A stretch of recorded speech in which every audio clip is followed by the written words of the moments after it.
madaming negosyo. Wala nga eh. No?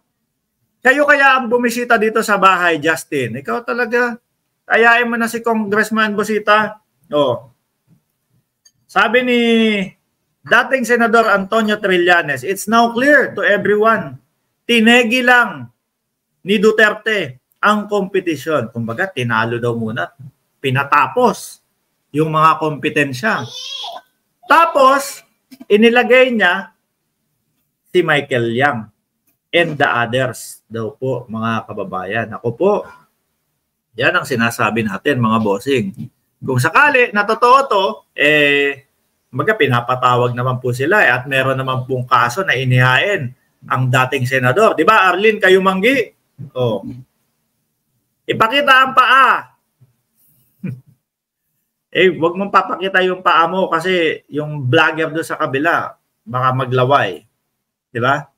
So, eto ho, kumbaga, mapapatunayan naman ng dating Pangulong Duterte na hindi ganon yung kanyang ginawa kapag pinatawag na ho sila sa korte, mga kababayan. Pag nag-explain, kaso ho kasi nasasanay tayong taong bayan na ang nagiging solusyon ho ng mga kaibigan, yung mga nasa kampo ho nila,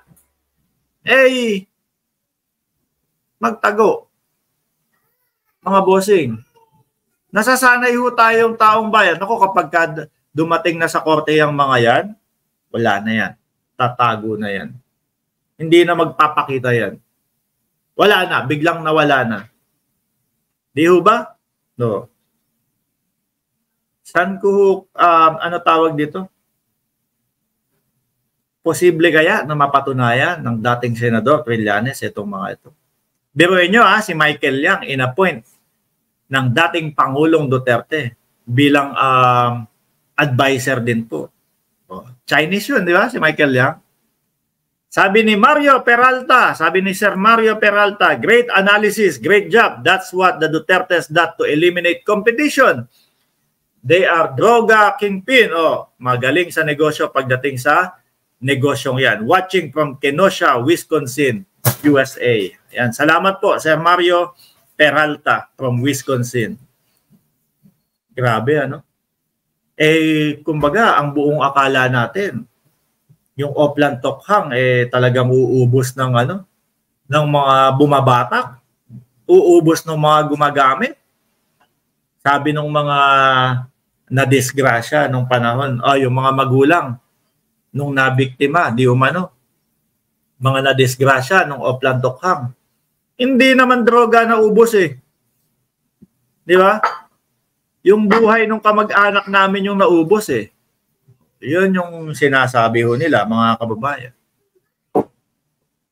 Nabudol kayo ni Duterte, sabi ni Nanette.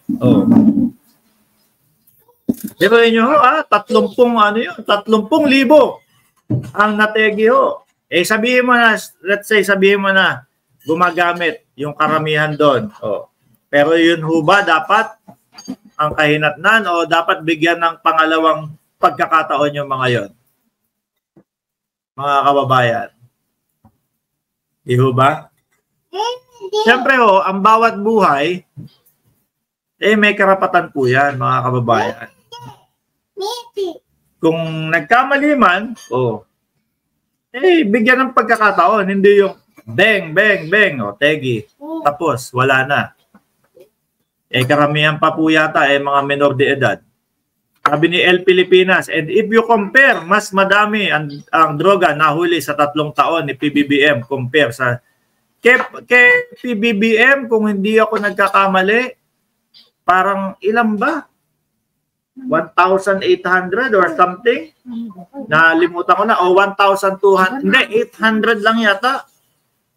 Diba? Sa loob ng 800 yung sinasabi ni Bato de la Rosa. 800 ang nategi sa loob ng 2 taon ni PBBM laban kontra droga. Kung 6 na taon ang Pangulo, multiply mo yan sa 3. 2 times 3.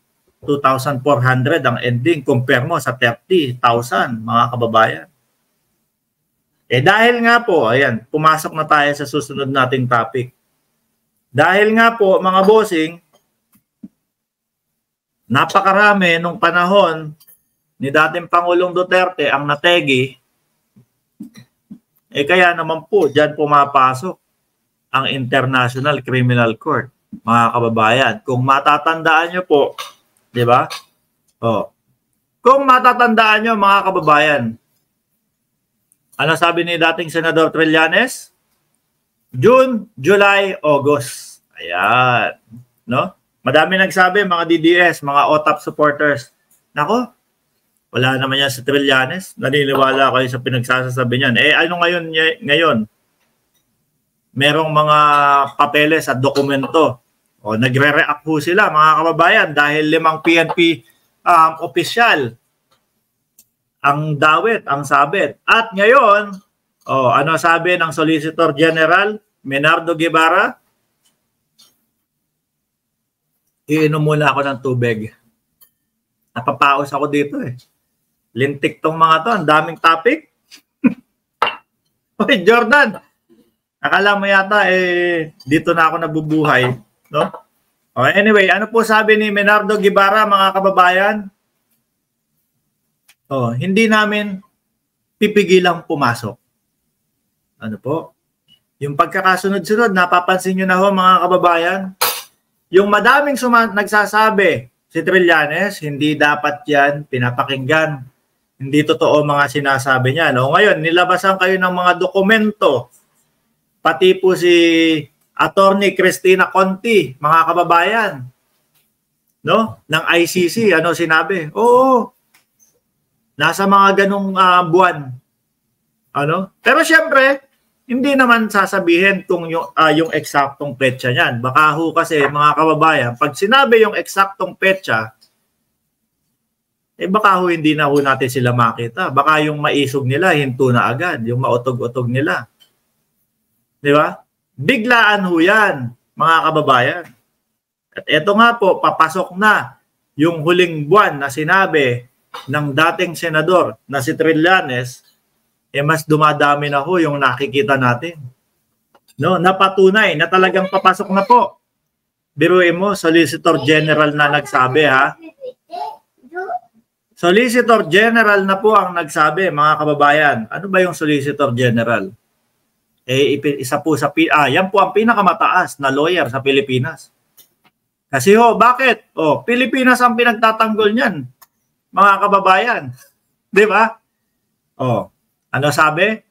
Hindi namin pipigilan na pumasok. Sa ibang lengguwahe o sa ibang word, mga kababayan,